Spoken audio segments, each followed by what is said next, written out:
Assalamualaikum warahmatullahi wabarakatuh. Di video ini saya akan mengangkat sebuah kisah inspiratif di mana seorang pegawai negeri sipil atau PNS yang mendapat balasan pukulan berkali-kali ketika naik haji. Sebenarnya apa yang telah diperbuatnya selama ini sehingga dia mendapat cobaan ketika naik haji? Ikuti terus video ini.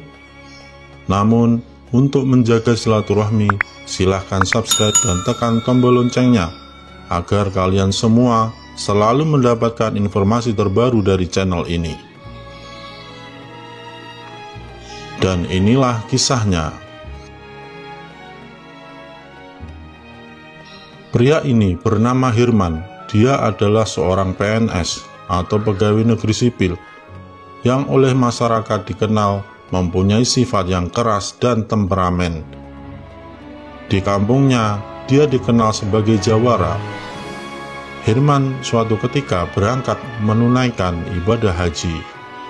Selain sebagai PNS, Hirman juga diberi tanggung jawab untuk menertibkan warga masyarakat di lingkungannya, seperti keamanan, kebersihan, dan urusan lain, sehingga dia sangat disegani oleh masyarakat. Rutinitas pekerjaan Hirman di luar sebagai PNS selalu melakukan belusukan. Meskipun begitu, dia mempunyai cita-cita yang sangat mulia untuk memenuhi panggilan Allah Subhanahu wa Ta'ala, yaitu menunaikan ibadah haji. Meskipun dia seorang PNS golongan rendah dan dikenal sebagai jawara, tapi dia tidak merasa malu dan mempunyai cita-cita yang sangat kuat untuk pergi haji. Hirman mengejar impiannya dengan cara menyisihkan sebagian uangnya untuk ongkos pergi haji, dan dia selalu konsisten dan berusaha keras untuk mewujudkannya. Meskipun gaji dia hanya pas-pasan, tetapi dia tetap yakin bisa pergi haji ke Mekah.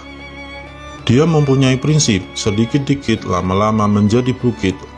Akhirnya tabungan Hirman sudah mencukupi untuk naik haji, dan kemudian dia terdaftar sebagai jamaah haji bersama ratusan ribu jamaah haji Indonesia lainnya. Ketika sudah mendekati keberangkatannya, Hirman sangat senang meskipun tidak ditemani istrinya. Apalagi sebagian warga di desanya masih belum banyak yang menunaikan ibadah haji.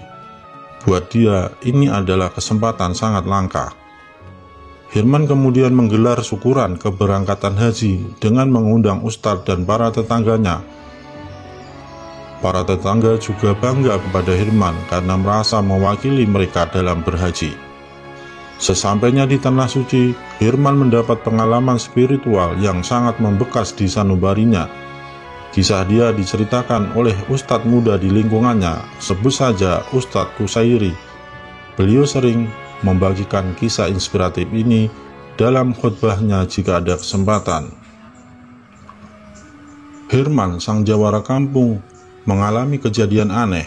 Dia seperti dipukul oleh seseorang sekelebatan dari samping yang membuatnya sempoyongan. Namun ketika dia menoleh, di sekelilingnya tidak ada satupun orang yang memukulnya. Kejadian langka ini dia alami kurang lebih 20 kali pukulan misterius ketika berada di Mekah dan Madinah. Dia juga sering kena pelototan oleh orang yang tinggi besar berkulit hitam legam. Dia heran kenapa hal tersebut bisa terjadi padanya. Setiap kena pukulan, Hirman selalu berusaha sekuat tenaga untuk mencari siapa sebetulnya si pemukul misterius tersebut. Dia mengira di Tanah Suci masih ada saja orang yang iseng untuk memukulnya. Tapi usaha dia sia-sia belaka, tetap saja kena pukulan misterius.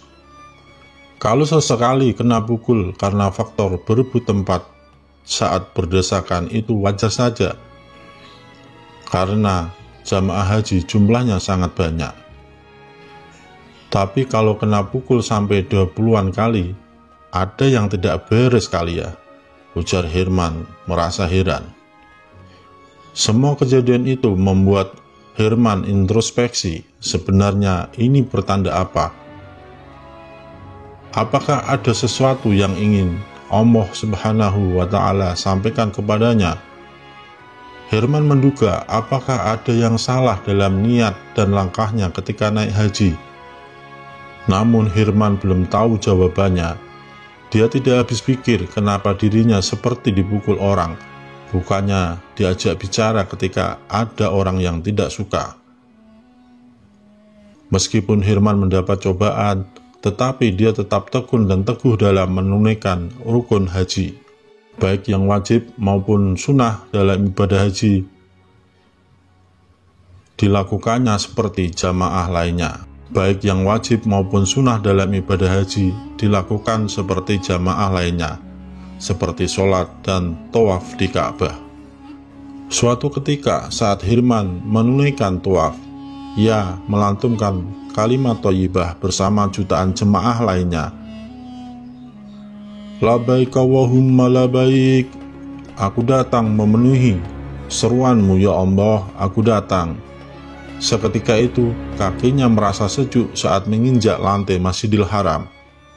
Lantai itu menjadi saksi kesalehan dan niat baik manusia yang ingin dekat dengan Tuhannya. Namun, tiba-tiba ia merasakan nyeri yang luar biasa di perut dan pelipisnya. Ia ingin berteriak, tapi tertahan. Rasa sakit itu seperti habis kena pukul oleh seseorang petinju seperti Mike Tyson yang meng-KO lawan-lawannya. Herman merasa ada cairan merah darah keluar dari mulut dan pelipisnya, hingga tetesan darahnya membasahi lantai Masjidil Haram di muka Ka'bah. Hal itu membuatnya terkejut dan dia memutuskan untuk menyingkir dari kerumunan jemaah, lalu terduduk pucat di tempat yang aman dari risiko terinjak-injak kaki para jemaah yang sedang melakukan tawaf. Ia bingung sebenarnya apa yang terjadi. Ia terus menatap jemaah lain yang terus melakukan ibadah tawaf dengan pandangan nanar, sementara tangannya memegang perut dan pelipisnya yang berdarah. Sementara orang-orang tidak peduli dengan apa yang dialami Herman dan terus melakukan ibadah tawaf. Herman menghela nafas dalam sambil sesekali memejamkan mata. Dia pasrah dalam kebingungannya dan menyebut nama Allah. Saya pasrah ya Allah, saya pasrah atas apa yang Engkau timpakan padaku. Aku berserah diri kepadamu, kata Herman dengan suara lirih sambil menahan sakit. Namun tiba-tiba ada seorang kakek yang menghampirinya dan memperhatikan luka Herman yang terduduk lemas. Sesaat kakek itu memberikan sebotol air untuknya. Ini air Zam-Zam, usaplah luka di pelipismu dengan air ini dan juga perutmu itu. Insya Allah akan memberi kesembuhan, kata sang kakek dengan nada pelan. Herman mengikuti nasihat sang kakek. Aneh bin ajaib, sedikit demi sedikit rasa sakitnya reda. Bahkan luka di pelipisnya seperti merapat kembali dan darah berhenti mengalir dari luka itu. Akhirnya Herman merasa sembuh total. Dengan sangat gembira, ia mengucap tahmid berulang kali sebagai tanda syukur. Herman baru tersadar akan kakek yang menolongnya tadi, dan ternyata sang kakek sudah meninggalkannya.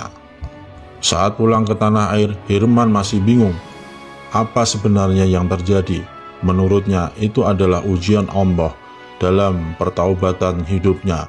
Setelah beberapa waktu, Herman baru teringat jika dirinya pernah memukul seorang tukang becak di pasar yang tak jauh dari rumahnya. Saat itu, Herman sedang naik motor Vespa yang mau berbelok. Namun tiba-tiba ada becak yang sebenarnya posisinya benar. Karena kecepatan motor Vespanya yang kencang dan kondisi rem motornya yang kurang bagus, kemudian terjadi tabrakan dan membuatnya terjatuh. Karena temperamen bukannya minta maaf, Herman malah marah besar dan memukul perut dan pelipis tukang becak yang tidak bersalah itu sampai babak belur dan berdarah. Beruntung kejadian itu dilerai oleh mandor pasar sehingga tukang becak itu tidak sampai pingsan. Ternyata kejadian inilah persis yang dialaminya ketika Herman menunaikan ibadah haji di Mekah. Kejadian di tanah suci tersebut membuat Hirman tersadar. Sekarang Hirman lebih tenang dan tidak suka marah-marah lagi, meskipun dulu dia seorang yang temperamental.